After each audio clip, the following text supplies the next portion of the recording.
जळगाव जामोदेतील गोपालकृष्ण गोरक्षण संस्थेमध्ये मकर संक्रांती निमित्त गोपूजन सोहळा संपन्न। श्री गोपालकृष्ण गोरक्षण संस्था जळगाव जामोद येथे मकर संक्रांतीचा औचित्य साधत दरवर्षीप्रमाणे यावर्षी देखील मोठ्या उत्साहात गोपूजन कार्यक्रमाचं आयोजन करण्यात आलं होतं। विशेष म्हणजे या संस्थेला यंदा 125 वर्ष पूर्ण झाली असून या गौरवशाली टप्प्यावर हा सोहळा पार पडला।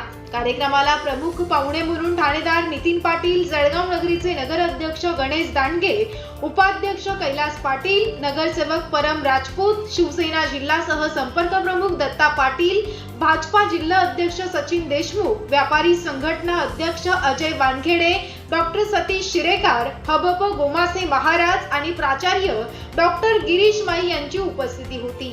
या प्रसंगी ज्येष्ठ पत्रकार गुलजार खा पठाण, नानासाहेब कांडलकर, राजाभाऊ कोकाटे, अभिमन्यू भगत, गजानन कसूरकार, डॉक्टर गौरव डोबे, गजानन महाराज पानपोई, संस्थांचे अध्यक्ष बाळाभाऊ देशमुख यांच्यासह शहरातील पत्रकार बांधव उमेश येऊल आणि श्री गोपालकृष्ण गोरक्षण संस्थेचे सर्व संचालक मंडळ उपस्थित होते।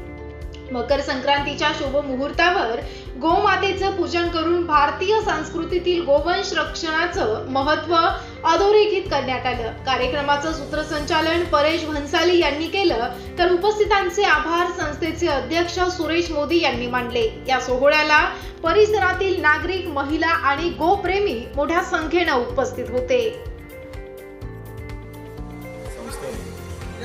आम्हाला यांची खूप मदतच असते।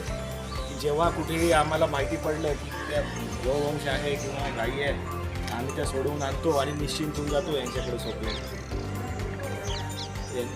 इथे सांगितलंच आहे की किती महत्त्व आहे, कामधेनू आहे आणि मी तर शेतकऱ्याचा मुलगा असल्यामुळं मला सगळं माहीतच आहे। मी यांचं सगळं करतो आलो आहे, चारा पाणी शेण। त्याच्यामुळं इथं आल्यावरती मला कुठेतरी घरी आल्यासारखं वाटतं। हे जो सडा टाकला आहे शेणाचा, त्याचा वास आणि ते बघून असं वाटतं कुठेतरी आपण घरीच आलो। आता हे कुठे दिसत नाही, आता एकदम आपण म्हणजे स्वच्छ वातावरणात राहतो। तर ते स्वच्छ वातावरणात तुमच्या पायाला किती त्रास देतं, नंतर आपोआप तुमच्या टाचा पाय दुखायला लागतात। हे असं आता आणि हे आपण सगळं सोडलंय। पुन्हा आता एक वेळ अशी येईल की परत आपल्याला त्या आपल्या रूट्सकडे जावंच लागेल। म्हणून आपण हे आपली संस्कृती, संस्कार आणि आपले रूट्स, आपली जडे हे आपण विसरायला नको। आणि हे सगळं तुम्ही एवढ्या वर्षांपासून करतायत, 125 वर्ष म्हणजे खूप मोठी तपश्चर्या आहे तुमची। सर्व परीने आमच्याकडून काय सहकार्य होईल ते तुम्हाला आम्ही देऊ आणि तुम्हाला पुन्हा एकदा शुभेच्छा। त्याचा सुद्धा फायदा मिळू शकतो। संस्थेच्या मालकीची 40 एकर ओलीत जमीन आहे। संस्थेचा सर्व खर्च भागवण्यासाठी गाळे दुकाने एकूण 40 बांधलेली आहे। शेती व गाळ्याचं येणारं भाडं याच्याबरोबर संस्थेचा सर्व खर्च चालतो। संस्था गोमातेचा चारा विकत घेते।